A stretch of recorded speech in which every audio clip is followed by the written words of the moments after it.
আমরা বাংলাদেশ জাতীয়তাবাদী দল এবং জাতীয়তাবাদী শক্তির যারা কর্মী, আমরা সকল দুর্যোগে, ভয়াবহ দুর্যোগ এবং ফ্যাসিবাদী দুঃশাসনের মধ্যেও আমরা অসহায় মানুষের পাশে, পীড়িত মানুষের পাশে আমরা দাঁড়িয়েছি।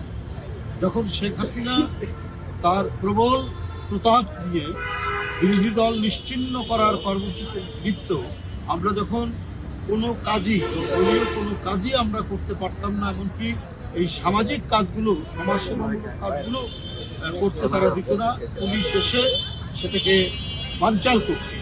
কিন্তু তারপরেও আমরা সেটা করেছি। তারপরেও আমরা এই যে 15-16 বছর সে যে অন্যায়ভাবে রাজত্ব করেছে, তার মধ্যে কি করোনা, কি বন্যা, আর কি প্রচণ্ড শীতের মধ্যে শীতার্ত মানুষকে শীত বস্ত্র দেওয়া, এই কর্মসূচি কোনো বছরেই আমাদের কখনোই ঘাটতি হয়নি, বাদ থাকে। ওই ধারাবাহিকতায় আমরা কাজ করে যাচ্ছি, আমরা এখনো করছি।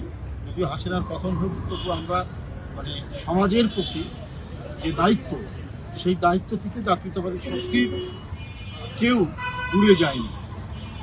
আর সেই হিসাবে চিকিৎসকদের সংগঠন ড্যাব তারাও প্রতি বছর এই ধরনের সমাজসেবামূলক কর্মসূচি করেছে, ফ্রি মেডিকেল ক্যাম্প করেছে, স্বেচ্ছায় রক্তদান করেছে, শীত বস্ত্র বিতরণ করেছে এবং বন্যায় উপদ্রুত মানুষের কাছে গেছে। বিএনপি এবং তাদের আদর্শের যারা বিভিন্ন সহযোগী পেশাজীবী সংগঠন, আমরা একটাই উদ্দেশ্য, যে আমরা বড় বড় কথা নয়, বক্তৃতা নয়, বা কাউকে উৎসাহ রটানো, কারো বিরুদ্ধে ভিডিও ভাইরাল করে দিয়ে প্রতিনিয়ত প্রতি মুহূর্তে চরিত্র হনন করা, এই কাজ আমরা কখনোই করিনি, আমরা এটা করি না। আপনারা দেখবেন, আপনারা কি বলে যে বিভিন্ন সামাজিক যোগাযোগ মাধ্যমেও দেখবেন যে বিএনপি এখন তো মনে হয় কারা করছে, কারা ভিডিও ভাইরাল করছেন, বিভিন্ন কুৎসা রটাচ্ছে, এটা বোঝা যায়।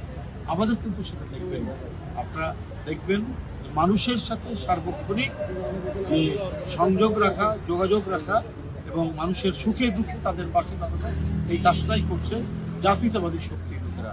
সেটা বিএনপি করছে, বিএনপির অঙ্গ সংগঠনগুলো করছে, এবং জিয়াউর রহমান এবং খালেদা জিয়া এবং তারেক রহমানের নেতৃত্বে আদর্শে যারা বিশ্বাসী, সেই সমস্ত পেশাজীবী সংগঠনও তারা তাদের জায়গা মতো তারা কাজ করছেন এবং তাদের দায়িত্ব পালন করছেন।